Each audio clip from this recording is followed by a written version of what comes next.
미국의 CPI 서프라이즈에 따른 증시 훈풍. 오늘은 글로벌 증시 전반적으로 누그러지는 움직임이 나타났는데요. 문제는 우리 증시죠. 이번 달 안에 밸류업 대책 최종안이 나오면은 우리 증시가 위기에 빠질 것이란 얘기들이 나오고 있다는데요. 반대로 중국 쪽은 밸류업 대책에 힘입어서 홍콩의 ELS가 늦어도 7월에는 회생할 수 있다는 시각들이 나오고 있다고 합니다. 이런 얘기들이 왜 나오고 있는 건지 한국경제신문 한상준 논사위원과 얘기 나눠보겠습니다. 안녕하십니까? 네, 안녕하십니까? 자, 오늘 미국 증시 어제 상승세는 뒤로 하고 3대 지수 모두 밀려났는데요. 사실 미국 증시뿐만 아니라 유럽 증시도 좀 부진한 흐름을 보였었죠. 외과에서 다양한 얘기들 나오고 있습니다. 고점에 따른 부담감이다, 차익 실현이다. 어떻게 보셨습니까? 네, 사실 어제 우리 증시가 미국의 소비자 물가 예. 이 호재로 인해서 오르긴 했습니다는 이 코스피에서 김천 PD께서 매매 주체별로 보여주시겠습니다는 코스피에서 개인들이 한 9,600을 팔았고 예. 코스닥에서 한 800을 팔아서 그렇죠. 지금 이제 나오죠. 개인들이 그 9,600을 팔았고 코스닥에서 800을 팔으니까 이 규모를 보면 1조가 넘거든요. 그러다 보니까 이렇게 사실 우리가 그 밸류업 대책 발표 이후에 2월 위기설 이런 것이 자연스럽게 나오는 것 같아요. 그래서 어제도 하나금융그룹에 가서 강의를 했는데 예. 어떤 그 PB께서 어제 개인들이 워낙 많이 파다 보니까 주가는 올라가는데 이게 왜 그러냐? 2월 위기설이 있느냐? 그분의 이렇게 의문사항을 오늘 주제로 삼았습니다. 그래서 제목이 상당히 무거운데 지금 한국 증시가 올라가는데 왜 느닷없이 이런 얘기를 하느냐 했을 때는 어제 그 개인들이 워낙 많이 팔았기 때문에 아마 시청자분도 궁금해하시지 않냐 생각합니다. 예. 일단은 그 4월 미국의 인플레 지표 어떻게 해석하느냐 문제죠. 일부 그 국내 그 증권사에서 강력한 한 방이 온다. 한 방은 오지 않은 것 같아요. 우리 코스피가 20포인트 끝나고 미국도 오늘도 떨어지는 모습을 보이고 있는데요.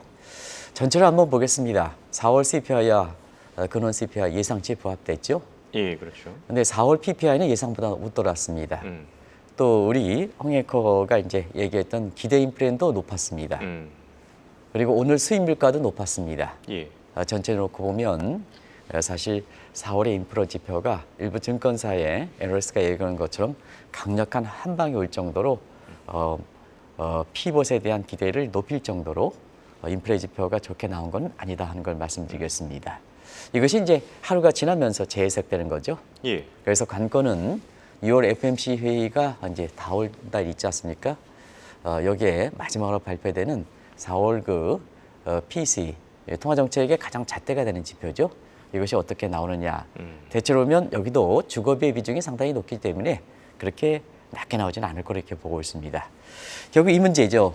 그래서 너무 이제 4월 인플레 지표가 지금 말씀대로 전체적으로는 그렇게 잡히지 않았는데 시장에선 기대가 금리 인하 기대가 가중에 높다 보니까 주가가 올라갔단 말이에요. 예. 그럼 두 가지가 있죠.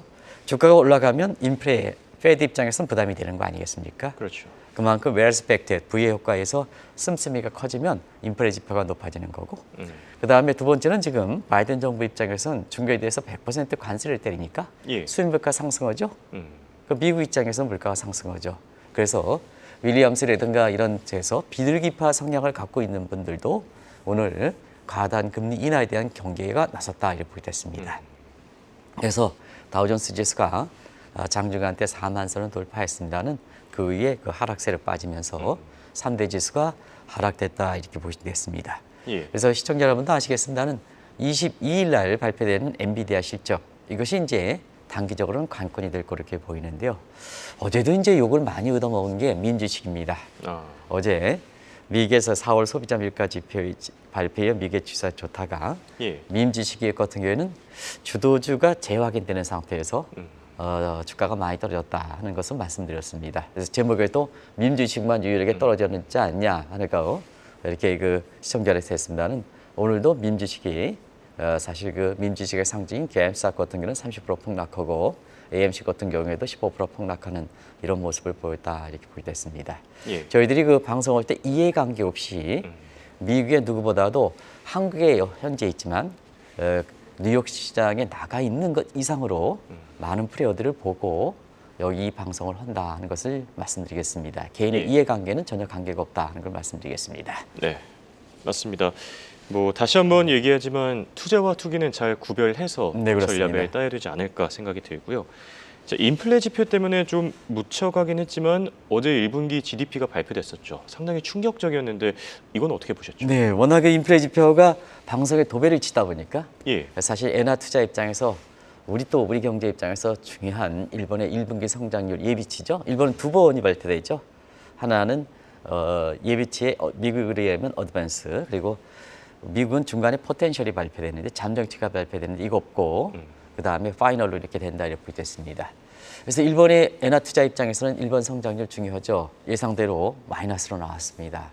이 또한 그 1분기 성장률이 아주 안 좋게 나올 것이다 했을 때 사실 그 엔화 투자자로부터 굉장히 항의를 많이 받았는데요.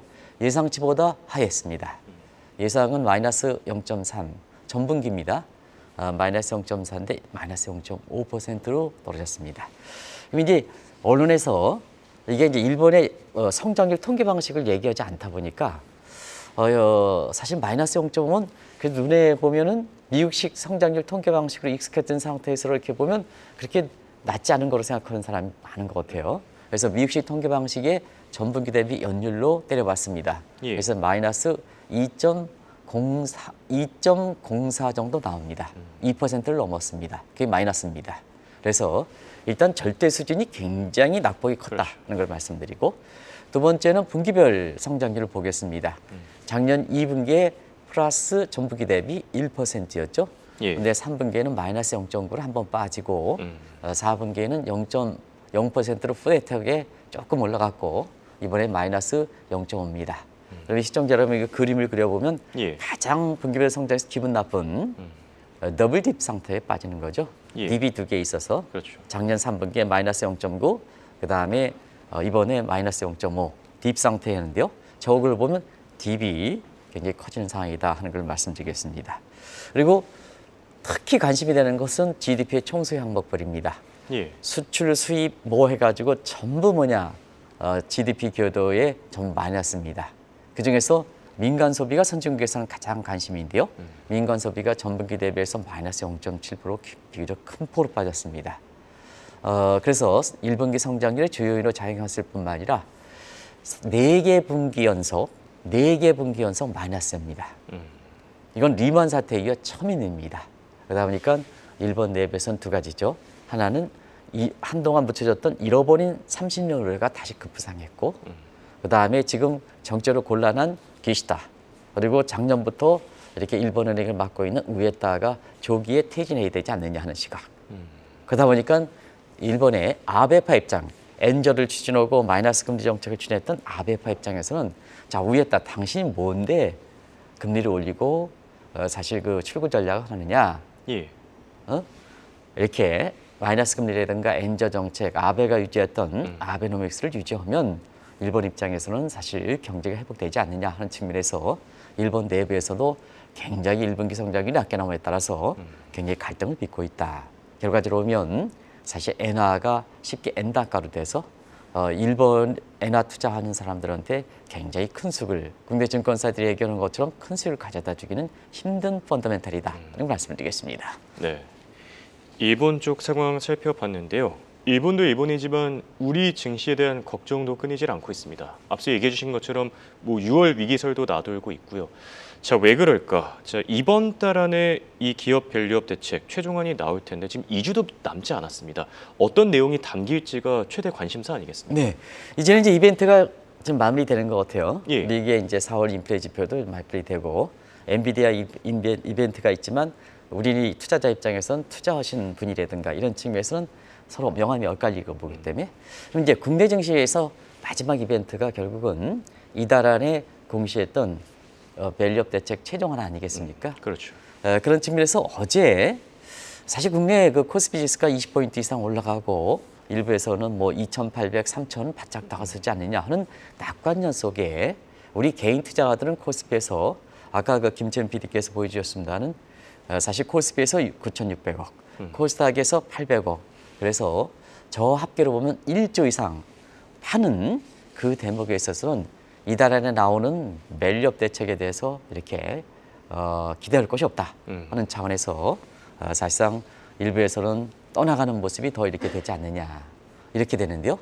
멜리업 대책에 대해서 조금 시간이 경과했기 때문에 예. 잠시 정리 좀 한번 해드리겠습니다. 출발은 1월 22일 날 코리아 디스카운트에서 했었죠. 출발했죠.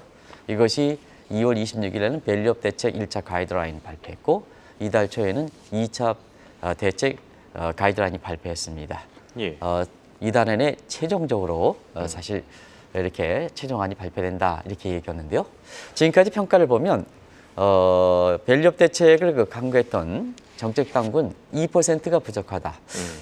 시청자 여러분 2%가 부족하다. 이렇게 시청자 여러분이 기억이 보면 자화자찬이 된다 이렇게 얘기하죠. 근데 다들 아시겠습니다. 시장에서 평가하면 50% 이상 부족하다. 그래서 부정적 평가가 우세하다 이렇게 보겠습니다. 결과적으로는 한국 증시는 개인 투자가들은 계속해서 빠져나간 상태이지 않습니까? 그렇죠. 근데 밸류업 대책에 대해서 기대해서 그나마 외국인들이 유입하는 과정에서 한국 증시가 버텨왔는데요. 결과적으로는 최근에 외국인 자금도 총선 이후에는 계속 그 규모가 자꾸 줄어드는 이런 패턴이거든요. 예. 그렇기 때문에 어제 우리 코스피 지수 또 인플레에서 어떤 그 증권사의 그 애널리스트가 큰 거 한 방에 온다 이렇게 낙관적 분위 속에 우리 개인 투자가는 현명하시거든요.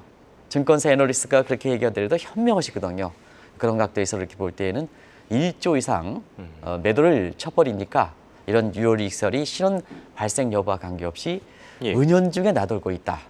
그래서 어제 그 금융그룹에 강의할 때도 이걸 직접적으로 물어봐서 오늘 아마 개인 투자 입장에서는 이것이 가장 관심이 있기 때문에 한번 그 답을 한번 구해보도록 하겠습니다. 알겠습니다. 자, 이렇게 2주밖에 채 남지 않았는데요. 최종안에 좋은 내용들이 많이 담겼으면 좋겠지만 자, 지금 시장에서는 우려가 끊이질 않고 있습니다. 왜 이렇게 부정적인 평가들이 많아진 겁니까? 네, 개인 투자가들이 왜 이렇게 실망하느냐 하는 예. 입장에서는 핵심적인 사항들이 포함되지 않는다.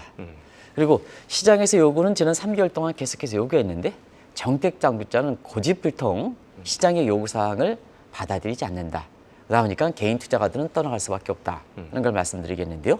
그 내용들은 뭐 시청자 여러분 아시죠? 일단 대주주 전횡을 이렇게 방지하는 문제입니다. 증권사 뭐 오너라든가 이런 측면에. 그러면 이거 왜 전횡을 방지하기엔 대책을 안 들어가느냐? 그러면 자 정책 당국의 증권과 관련된 유관기관과 우리 그 이렇게 플레이어들, 기관 투자가들 이런 게 기득권이 있는 게 아니냐. 예. 스스로 짜고 고스톱하는 과정에서 자 이 기업 가치를 떨어뜨리는 오너라든가 이런 사람들의 전횡을 방지하는 이 대책이 가장 핵심적인 키인데요. 왜 하느냐? 그러면 안 하기 때문에 기득권 이렇게 서로 결탁하는 문제가 아니냐. 이런 쪽에 얘기가 나올 수밖에 없거든요. 그러니까 그렇죠. 개인 투자 입장에서 실망할 수밖에 없죠. 두 번째는 주주 권리 강화를 해야든가 주주 환원이라든가 구체적 방안이 이렇게 나왔다 하더라도 결국은 뭐냐면 인센티브라든가 이런 게 구체적으로 명시되지 않거든요. 자유를 하는데 인센티브가 없으면 사실은 대책은 너나 많아져. 너나 많아져. 예. 그런 것을 돼서 개인 투자에 실망하는 게 아니냐. 또 무엇보다도 상속세 인하 문제. 모든 거에 이 문제가 되는데요. 아시겠지만 상법 개정 문제 4.10 총선 이후에 상법 개정은 엄두도 내지 못하겠죠. 이런 부분에가 개인 투자가 입장에서는 실망할 수밖에 없다 이렇게 보겠습니다. 예. 자연스럽게 사실 이거에 대해서 자 이렇게 상당히 모호한데 이걸 또 가져가는 것도 일본이라든가 중국 것처럼 강제성을 띠는 게 아니라 자유를 맡겼단 말이에요. 그러면 한국의 지금의 갈기갈기 찢어진 현상에서는 어느 기업이 따라갈 것이냐. 지금 여의도의 무슨 대통령, 지금 전체 대통령과 여의도의 무슨 대통령 이렇게 얘기 나오는 꼴에 사실 어느 기업이 따라가겠느냐. 5년 대통령 단임제에서. 그러다 보니까 자연스럽게 강제성을 띌 수밖에 없고 띄지 못하겠고 두 번째는 상속세 같은 이런 것은 아무도 이렇게 기대할 수 없다. 그런 예. 측면이니까 개인들은 나갈 수밖에 없죠. 그래서 그렇죠. 실질적으로 보면 최종 밸류업 대책에 담을 게 없다. 그러면 외국인보다 나가지는 게 아니냐. 버텨왔던 외국인이 나가면 6월 달에는 증시가 어렵지 않겠느냐 하는 측면에서 실현 여부와 관계없이 6월 위기설이 이렇게 개인 투자자 사이에 굉장히 번지고 있다는 걸 말씀드리겠습니다. 예. 가능성을 보면 자 우리 내부적으로는 제가 밸류업 대책에 대해서도 구체적으로 나올 건 그렇게 많지는 않을 것 같습니다. 특히 법 개정 문제가 가장 중요하거든요. 또 외국인들도 이렇게 만나보면 그거에 대해서 동조를 합니다. 그런데 대외적으로 보면 미국이라든가 이런 쪽에 한국에 영향을 많이 미쳐 대외적으로 좀 증시가 괜찮기 때문에 너무 이런 위기설을 걔네들이 일파만파 확산시켜서 한국 증시가 어려워지고 우리 국민들이 어려워지는 이런 걸 좀 차단해야 되지 않느냐는 것을 말씀드리고, 두 번째는 이제 정책당국에서 최종안 발표할 때 거짓불통 내가 잘했다. 당신들이 잘하긴 뭐 했느냐. 시장에서는 저렇게 부정적 평가를 하는데 이제 거짓불통 부리지 말고 시장에서 요구되는 사항을 최소한 좀 최종안에 좀 담아달라 하는 것을 이렇게 6월 이익설이 나올 때 부탁하는 이런 쪽으로 해서 오늘 방송을 이렇게 시간을 마련했다는 걸 말씀드리겠습니다. 예.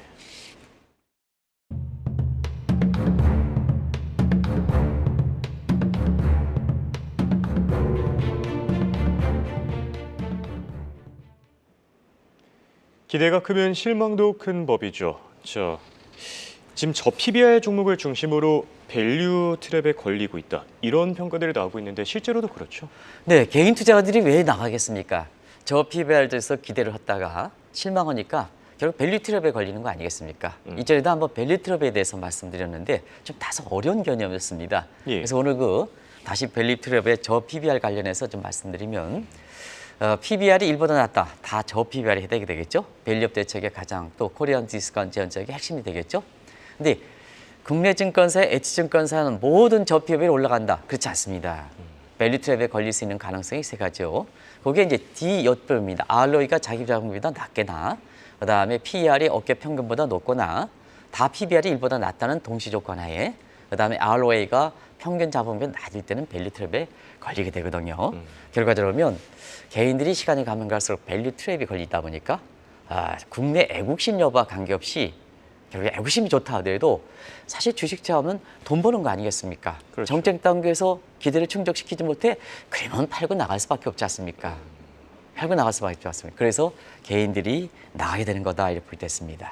그래서 한 가지 더 추가적으로 말씀드리면 PBR이 1이다 해서 반드시 이것이 저 PBR 종목이 아니다 하는 것을 꼭 좀 말씀드리고, 지금의 입장에서는 성장성과 미래 잠재 가치가 얼마큼 따르느냐 하는 것이 굉장히 중요한 얘기다 하는 걸 말씀드리겠습니다. 그래서 이번에 최종안에서 이 밸류업 문제, 저기 아까 말씀드렸다시피 ROE라든가 PER이라든가 ROL이라든가 이걸 개선시킬 수 있는 이러한 최종안에 나오지 못할 때는 6월에도 역시 밸류업 트랩에 걸리는 개인 투자가들이 더 많아질 거고, 그런 과정에서 개인 투자가들이 그것이 사실 차익 실현보다는 이렇게 로스컷 하는 상태에서 한국 증시가 더 어렵지 않겠느냐 하는 그런 쪽이 가능돼서 2월 이기설이 고개를 드는 거다 하는 걸 말씀드리겠습니다.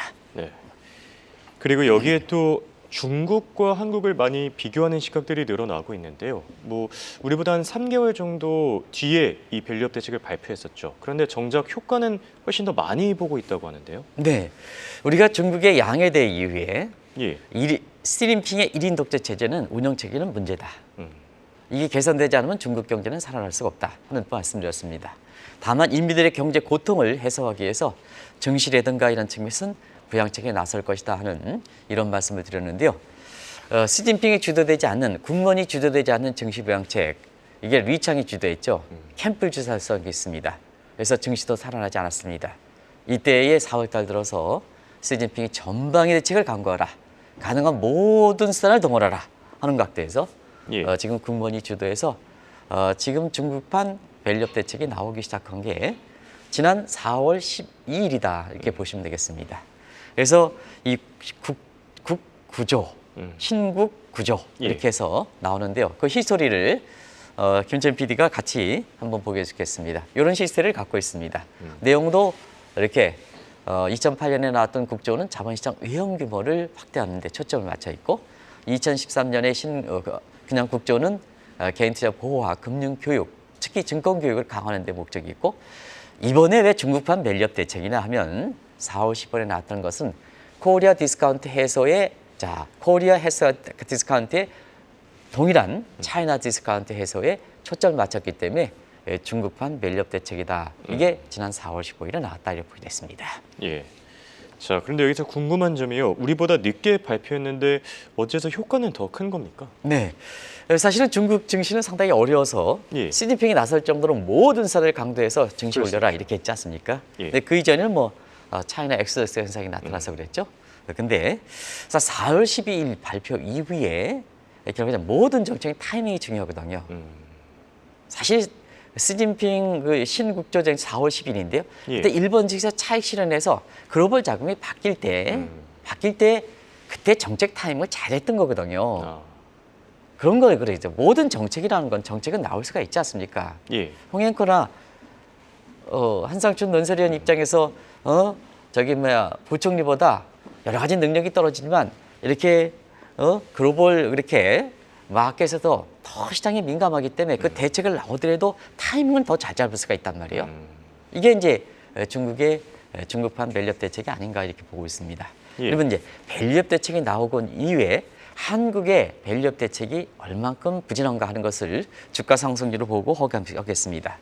지난 4월 10일에 중국에 이렇게 밸류업 대책이 나온 이후에 상해 지수는 한 달 만에 4.5% 이상 올랐습니다. 그렇죠. 그럼 니케이 지수가 작년 그 1월 25일에 재팬 디스카운트가 구체화돼서 물론 10년 전에 됐지만 작년에 1월 20일 구체화돼 액션 플랜에서 구체화돼서 지금까지 40% 이상 올랐습니다. 한국의 코스피는 사실 중국보다도 지금 말씀대로 예. 한 두 달 앞서서 발표했는데요. 1월 20일로 따지면 사실 우리 증시는 3% 정도 상승에 그치고 있습니다. 결과적으로 차이가 뭐냐 하는 것에 대해서는 사회 주가는 구체성과 강제성을 띌 수밖에 없다. 그렇죠. 그래서 누누이 자율성보다도 구체성과 강제성을 띄어야 된다 하는 것을 좀 말씀드렸는데요. 이런 더명이 사실은 뭐냐 어떻게 해서 그런지 고집불통으로 시장에서 이 방송을 때 귀에 따갑도록 요구를 했는데요. 사실 그걸 이렇게 포함시키지 않고 있습니다. 이번에 최종 하나를 좀 보도록 하겠습니다. 예, 알겠습니다. 맞습니다. 뭐 강제성 정말 귀에 딱지가 않도록 얘기했는데 네, 그렇습니다. 이번 최종은 좀 기대를 해봤으면 좋을 것 같고요. 자, 지금 중국 쪽 분위기 굉장히 좋죠. 중국뿐만 아니라 홍콩 쪽 분위기까지 살아나고 있다는데 홍콩 ELS 이 7월 회생설은 또 어떤 내용인지 마지막 마무리해 주시죠. 네, 사실상 홍콩 ELS에 대해서 또 중국에 대해서 가장 부정적으로 얘기했습니다. 그렇지만 사실 증시 부양 이후에는 예. 중국의 증시가 경제 여건이 운영체가 좋은 게 아니라 증시 부양이라든가 하는 게 워낙 세게 가기 때문에 이 점은 긍정적으로 평가하십시다. 이 방송을 통해서 말씀드렸습니다. 특히 일본의 차익 실현 자금이 중국과 한국으로 유입되겠다. 그러면 행동주의 펀드도 또 말씀드렸습니다. 그러다 보니까 지금 아시아 지수를 지금 김치현 PD께서 보여주시고 있습니다는 홍콩 H지수가 한때 5,000선 밑으로 떨어지는 것이 지난 그 한 달 동안 강하게 상승하면서 6,800까지 올라오고 있습니다. 예. 그래서 지금 상태에서 홍콩 ELS 관련해서 지금 은행의 중심으로 해서 지금 배상 나다왔다니까 배상 손실을 지금 해서 몇 프로가 되느냐 이렇게 어려움을 처하고 있지만 중국의 밸류업 대책이 나온 이후에 중국의 상하이 지수도 4% 오르고 홍콩은 더 빨리 오르고 있습니다. 지금 이거 시청자는 보시겠습니다는 5,000 비트가 갔던 것이 지금 6,800선이 다가오는 모습이거든요. 그래서 어쨌든 기존의 가슴을 줄였던 홍콩 ELS 투자자 입장에서 다행스러운 일이다. 최근의 상승세가 지속될 때는 7월 이후에는 손실 구간선을 벗어날 거로 이렇게 보고 있습니다. 그런 측면에서 7월에 홍콩 ELS 회생설이 나오는 거거든요. 예. 결론을 맺겠습니다. 정책 당국이 굉장히 유연한 모습을 보여야 된다. 당신분들이 아주 똑똑하더라도 고집불통으로 가면 안 된다. 시장에서 요구하는 사람이 개인 투자가들이 1,400, 1,500명입니다. 그 사람을 이해해준다 하고 사실은 고집불통을 부리면 안 된다. 그러면 더 나쁜 행위다. 이런 걸 말씀드리겠습니다. 그래서 중국이 왜 이렇게 홍콩의 ELS가처럼 하면 정책은 타이밍이다. 그리고 시장에서 요구하는 사회주의 국가도 들어주고 있다.